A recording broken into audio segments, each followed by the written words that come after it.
Hello everybody, this is Joey.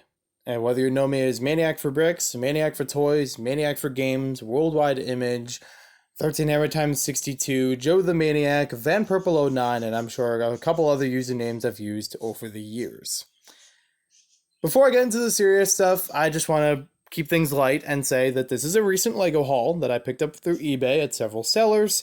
I will still have to go through inspecting all the sets to be sure they have all the parts, but these are things that I picked up because 3 of these are based on a viewer request from my Discord.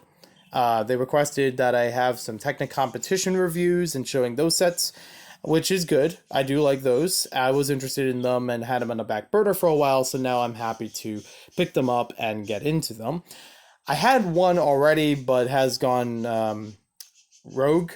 it's gone astray for a bit, but I'll find that later. But in the meantime, I do have these to take care of and acknowledge, yes, I do have Technic Competition or CyberSlam Lego sets.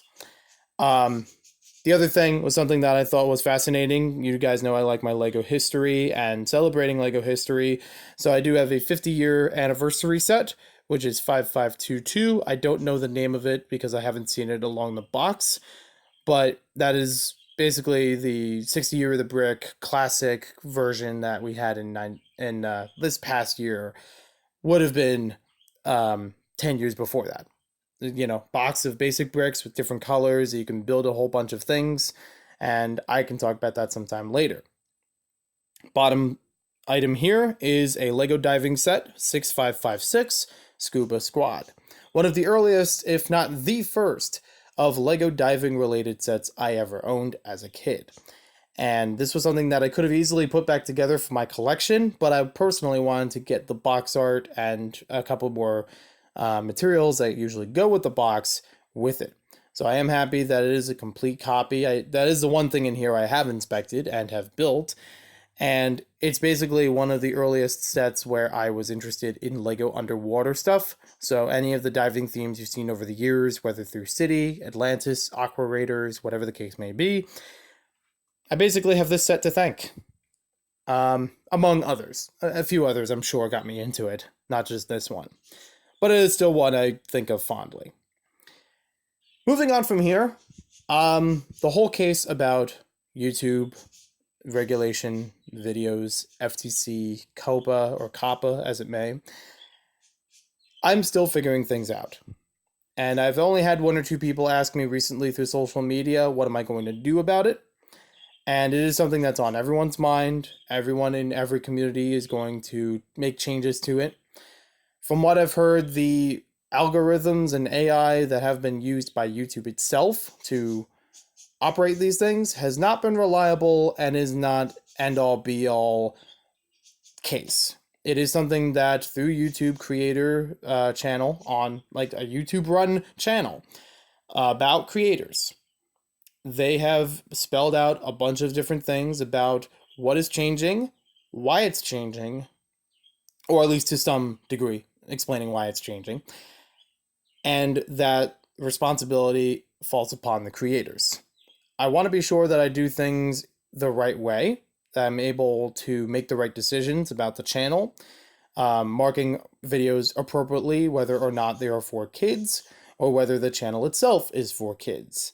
I have a lot of Lego content, Connects content, Nerf content, board game content, all of these different toys, occasionally some video games, and even on other YouTube channels that I've run in the past and still have to some degree. They are mainly associated with kids' content. I do not make them dumbed down for kids. I make them in a way I would speak to any other adult, anyone of my age or greater. Rarely do I change the personality or vocabulary for that subject. And with that, I'm just doing as much research as best as I can through the YouTube communities, through the official statements from YouTube and the Federal Trade Commission, and being able to comply as best as I can. That does mean that some videos may lose their comments or some privileges, whether it's now or sometime later, and I'm just going to have to work with that. I do not make money on YouTube. While I do have ads running alongside videos, I mean that I'm not making substantial money through YouTube. I do not run the channel for profit, and I do not make profit enough to continue the channel. Anything that I've poured into the channels and any of the social media over time has been purely out of passion and because of outside sources of income, usually different part-time jobs I've held over the past 7 years. So I use some of those funds in order to make more content and upgrade equipment on occasion, upgrade the studio as it may, and make it more entertaining as well as informative. I have considered the idea of stepping away from the video content because it does overwhelm me, or at least stepping away from certain ideas that I've had. I've had many ideas for a long time, for years, and still haven't been finished. And I don't know at this time what the best course of action is. I just keep working around brainstorming what could be an action, but also trying to do the research of something reasonable, something that's not only compliant, but also is not going to take a huge toll on me. It is a difficult situation. It is something that everyone will need to learn and do the proper research. I do recommend hearing from other people in the community, especially if those people have gone through learning about it through various articles, abstracts, whatever the case may be, any official statements from YouTube through their emails, everything like that. I want to preserve as much as I can. I want to stay close as I can to my original missions about the channel, about my original intents, about making videos.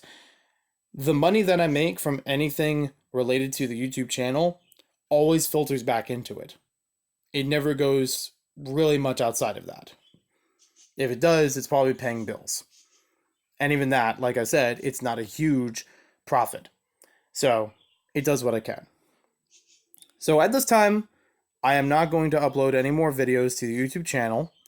Some videos may disappear from the YouTube channel, or at least some comment sections may disappear from the YouTube channel while I figure things out. I will have another YouTube video uploaded after today at some point that will talk about my plans for the channel going forward, which I was going to do in general, regardless of the COPPA, but also in coordinates, in compliance, again, with COPPA. I will have that video talking about all of those things. What I will do personally to go forward to keep things safe, but still make them fun. And that will affect all the social media. It's not just about videos on YouTube. It will affect the broader spectrum of social media that I have, because COPPA as a law does not specifically target YouTube. It is a main issue with YouTube as of right now, but it can easily snowball into other things, other social media. So I want to be sure that I have that covered in place in the event that it does fall over that way. It's not the easiest solution. It's not the easiest time to figure things out, but I am still very much interested in my hobbies. I am still interested in expressing them to a larger community than I have in person around my town or around my clubs, schools, things like that. Being able to reach a larger audience through the power of the internet. I am grateful for that. And I will do everything that I can to work in that direction. So I am sorry there won't be any more videos at the moment. Any of the videos that I've been planning are going to be on a standstill. Some of them have been already for various factors. I've also been trying to take care of myself better lately. So I am also taking time. It is also good leaning back on videos because then I could reorganize myself outside of the video spectrum. And I just want to say, everyone, stay safe. I hope you guys are keeping well informed about it, are being very observant about the changes and what they mean and what's the best way to go with it. Have a great weekend, everyone. I will talk to you later. And as a final note, since I don't know if I'd make a separate video for this, even though it would be very short, I will be going to Philly Brick Fest in 2020. There were some messages that went out earlier this week. The registration is now available. I am not sponsored by Philly Brick Fest or its parent companies, but I am going to that event once again. Whether or not it is the last one in a hypothetical sense, I still enjoy this experience. Like I said, this is a way for me to reach people outside of my geographic location. So, the more the merrier.